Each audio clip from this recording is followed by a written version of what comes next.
En nom del districte i de l'Ajuntament, moltes gràcies a tots els que esteu aquí i especialment a la coordinadora i a l'associació de veïns, que són els que han organitzat aquest acte. I jo l'única cosa que volia destacar és que precisament fa 300 anys Barcelona va caure i va ser destruïda. Va quedar destruïda la ciutat físicament, va quedar destruïda la seva població, no va quedar molt poca gent.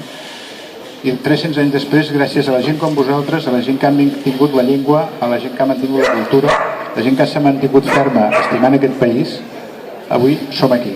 Recordeu, aquest dematí el president ha firmat el decret de convocatòria de la consulta. Això fa 299 anys hauria semblat impensable. Doncs ja hi som. Això no s'ha acabat, evidentment. La consulta no és l'últim pas, encara hi ha d'haver més passos, però anem avançant pas rere pas, i això és gràcies a la voluntat d'aquest poble. Sí, jo sempre dic que quan un país, quan un poble té una voluntat clara, no hi ha res que el pugui parar. Gràcies a vosaltres, que anem endavant. Gràcies.